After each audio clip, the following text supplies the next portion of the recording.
Yo, what's up mga kabiyahe? Solar update. So, paano nga ba gamitin yung time of use? So, marami kasing nagpo-post at nagtatanong bakit daw nagkukonsume pa sila sa grid kahit meron naman silang harvest at meron naman silang laman yung battery nila. So, tingnan nyo ngayon, meron tayong 32% kasi maulan ngayon. Ang harvest naman natin ay 600 lang. Tapos dito meron tayong 300 watts na consumption sa load.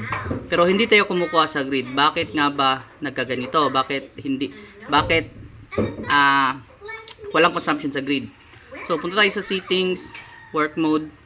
Ayan, naka zero export to city po ako. Pwede nyo namang lagyan ng zero export to load. Pero sa akin naka city ako kasi naglagay ako ng city sensor. Ayan. So balik tayo dito. Ayan. Tapos, naka-battery first ako. I-note niya, naka-battery first ako. So, battery yung aking priority. I-charge niya, priority yung battery. So, punta tayo dito sa time of use. Ayan.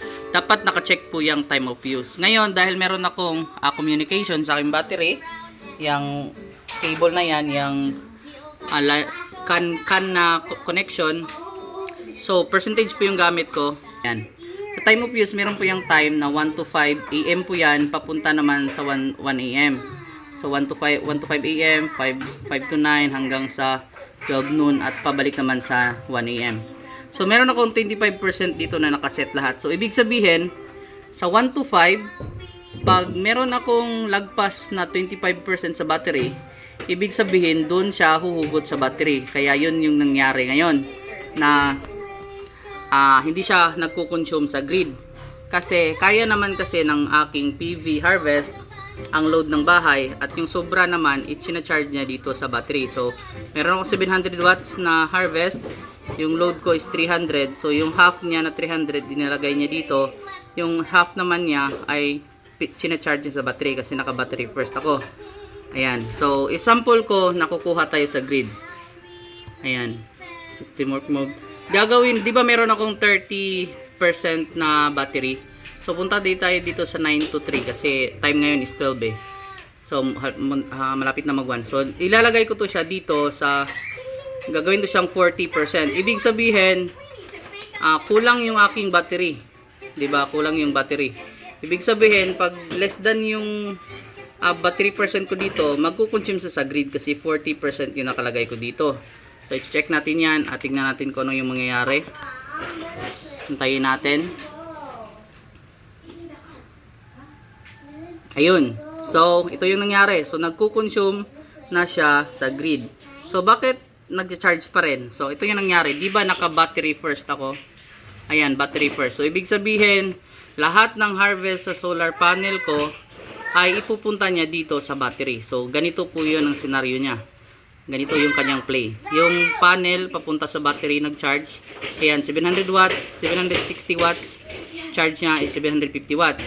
Dito naman, ang consumption ko sa load ay 300 watts. So, kumuha siya ng 300 watts din dito sa grid.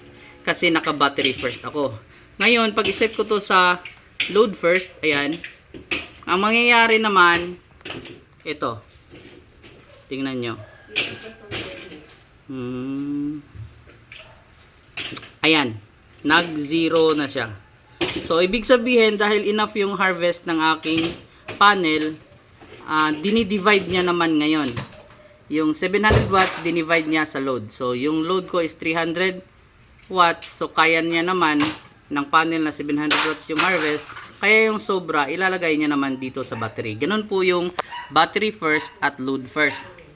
Ayan, zero pa rin yan kasi kahit na 40% yung sinet ko dito, ayan, zero yan kasi naka-load first ako. Pero pag nag-bat first ako, kukuha yan doon sa grid. Ayan. Ganun po ang pag-set ng time of use. So, 25% ko lang lahat.